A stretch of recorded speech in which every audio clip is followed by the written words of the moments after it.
Hello दोस्तों। Late night horror stories में आप सभी का स्वागत है।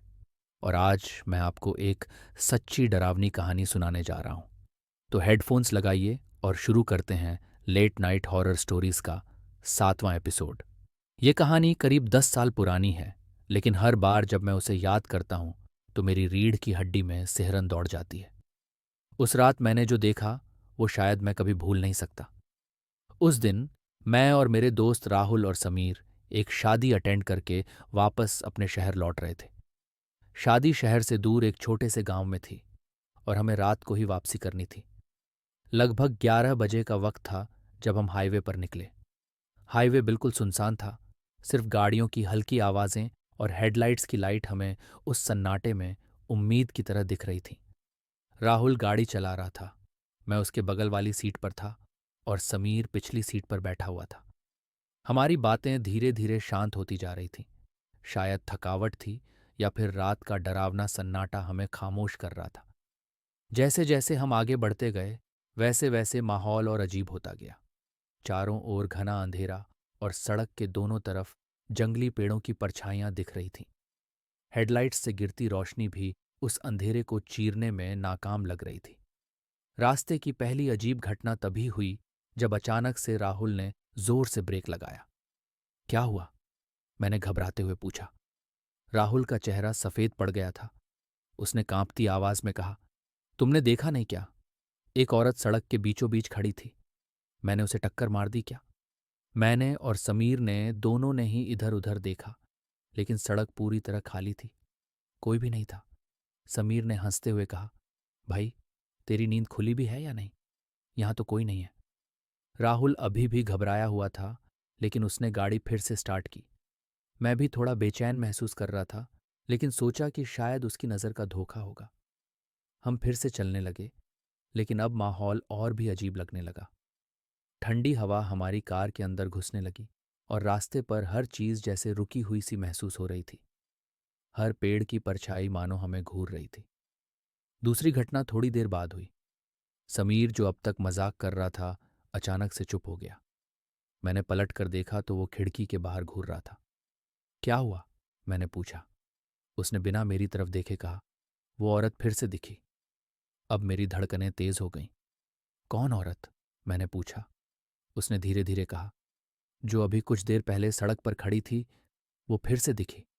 इस बार वो पेड़ों के पीछे से झांक रही थी। मैंने घबराते हुए बाहर देखा, लेकिन अंधेरे के अलावा कुछ नजर नहीं आया। अब मुझे समझ में आने लगा था कि ये कोई साधारण घटना नहीं है। हम सबके चेहरों पर डर साफ दिखने लगा था। राहुल ने गाड़ी की स्पीड बढ़ा दी, मानो जितनी जल्दी हो सके इस हाईवे को पार कर लेना चाहता हो। तीसरी घटना तब घटी जब हम एक सुनसान ढाबे के पास पहुंचे। राहुल ने कहा, मुझे बहुत डर लग रहा है, हमें थोड़ी देर यहीं रुकना चाहिए। हम सब सहमत हो गए और ढाबे पर गाड़ी रोक दी। ढाबा अजीब तरह से खाली था। सिर्फ एक बूढ़ा आदमी चूल्हे के पास बैठा था और हवा में जलती लकड़ियों की हल्की सी महक थी। हमने उससे पूछा, भाई, कुछ खाने को मिलेगा? उस आदमी ने बिना हमारी तरफ देखे कहा, यहाँ कुछ नहीं मिलता, लेकिन अगर जान बचानी है तो जल्दी से आगे निकल जाओ, ये जगह सही नहीं है। उसकी बात सुनकर हमारे रोंगटे खड़े हो गए। हमने तुरंत गाड़ी स्टार्ट की और वहां से निकल पड़े। लेकिन अब हम सबको यकीन हो गया था कि कुछ गड़बड़ है। असली डरावनी घटना तब हुई जब हम हाईवे के सबसे खतरनाक मोड़ पर पहुंचे। जैसे ही हमारी गाड़ी उस मोड़ पर मुड़ी, अचानक से कार बंद हो गई। राहुल ने कई बार कोशिश की, लेकिन गाड़ी स्टार्ट नहीं हुई। चारों तरफ गहरा अंधेरा और सन्नाटा था। और तभी हमने देखा, वो औरत। अब वो हमारी गाड़ी के सामने खड़ी थी।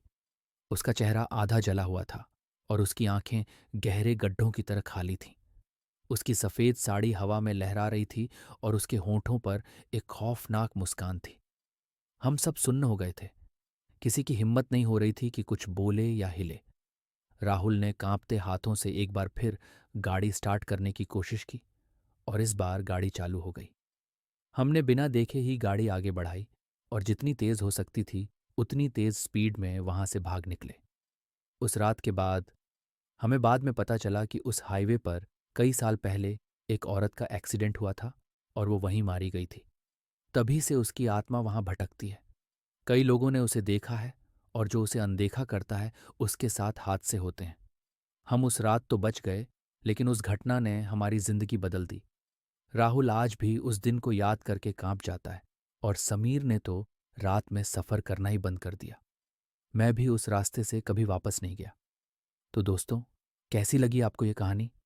अगर पसंद आई हो या डर लगा हो तो कमेंट करके ज़रूर बताइए और लाइक और सब्सक्राइब करना ना भूलें। अगर आपके साथ भी कोई डरावना एक्सपीरियंस हुआ है और आप चाहते हैं कि मैं आपकी भी कहानी अपने चैनल पर सुनाऊं, तो आप अपनी कहानी मुझे ईमेल कर सकते हैं। ईमेल आपको डिस्क्रिप्शन में मिल जाएगी, तो अपनी कहानी ज़रूर शेयर करें। फिर मिलेंगे अगले एपिसोड में कुछ नई और सच्ची डरावनी कहानियों के साथ। तब तक के लिए अलविदा।